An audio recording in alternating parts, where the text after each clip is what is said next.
The leader of the first revolt was a Syrian named Evn. This man was one of the most valuable slaves to his master. His owner, the Sicilian Greek Antigenes, liked to show Evn to his guests. The Syrian possessed some hidden powers. He uttered prophecies and also showed tricks with fire, called himself a prophet of the goddess Atargatis. Her Roman counterpart was considered Ceres. One day Evn announced to the Sicilian rich that the slaves would rise and the masters would feel their pain, and he, Evn, would take the royal throne. The listeners were amused by the story, and some even rewarded the Syrian.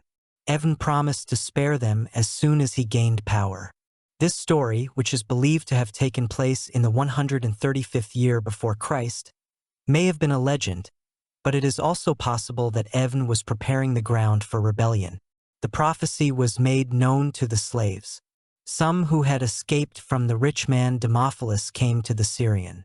Evn announced the beginning of the rebellion and called his supporters, who numbered 400, to capture the city of Enu in the center of Sicily.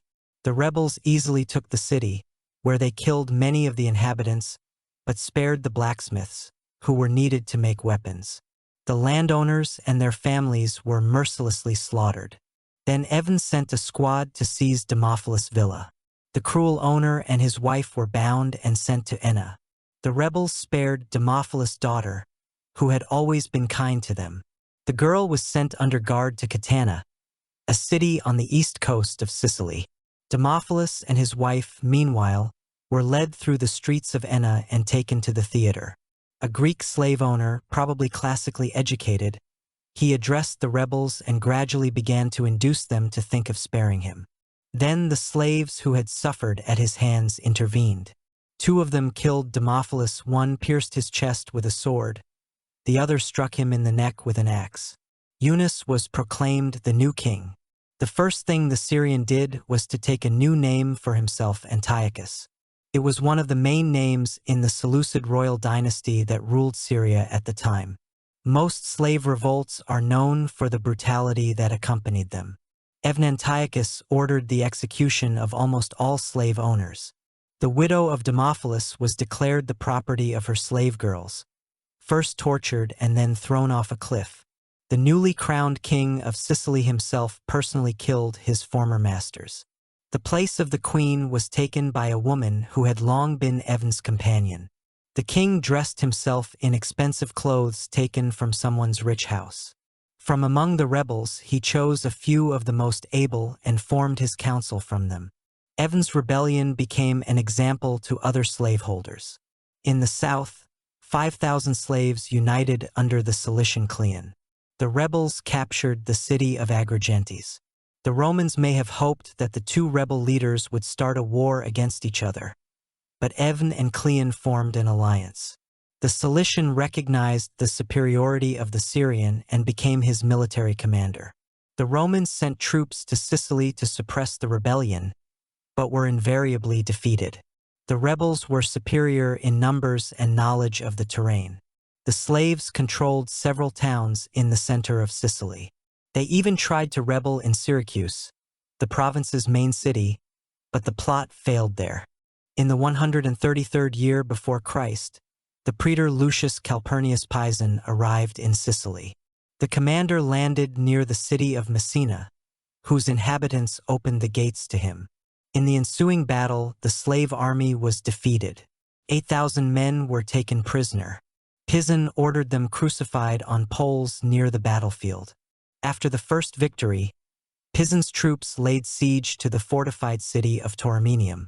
The defense of the fortress was led by Cleon's brother Comminus, who proved himself a capable commander. Pisan retreated to try to attack Morgantina and Enna. In a few days, the legionaries were under the walls of Morgantina. The city was quickly occupied, and the captured warriors of Evn Antiochus were crucified again. Pisan's troops then laid siege to Enna, which stood on a hill. At first, the city was shelled from catapults. By this time, Pisan's term of office had expired, and the praetor left for Rome to report to the Senate. To replace Pisan with new legions on the island arrived praetor Marcus Perperna. He was to lead the march of the legionaries to Enna. On the way, they came across a fortified camp of Evna warriors. Properna besieged it and after some time forced its surrender. The captured slaves were traditionally crucified. Properna, who returned to Rome, was greeted as a hero. Antiochus and Cleon had not given up hope. While the Romans were electing new officials, Cleon's troops retook Messina, blocking the enemy's entrance to the harbor. A year later, to complete the war went already newly elected consuls Publius Rupilius and Publius Papilius Lenatus. The commanders landed on the northern coast of the island. At the same time, the Romans constantly attacked Messina from the sea. Later, legionaries under the command of Rupilius approached the city and took Messina by storm.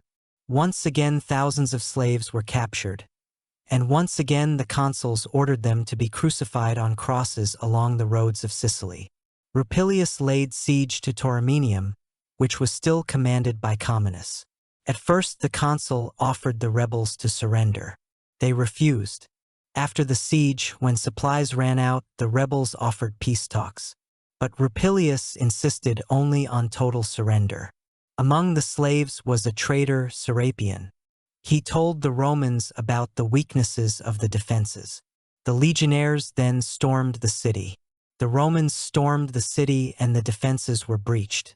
Comyn acted like a free man and a commander. He committed suicide. Antiochus, unfortunately for him, was also in Tauromenia. He tried to hide in a pit, but the legionaries found him. They took the captive to Rupilius, who quickly realized who was before him. The captive was sent to Morgantina, but Evn died of sickness in the dungeon before he reached his trial. Rupilius led his troops to Enna, whose defenses were led by Cleon. Cilician went to a desperate step, tried with his soldiers to break through the Roman battle order to escape to the south of the island. In the ensuing battle, Cleon died. At the end of the campaign, Rupilius took about 20,000 men prisoner. They were crucified. The first slave revolt was drowned in blood.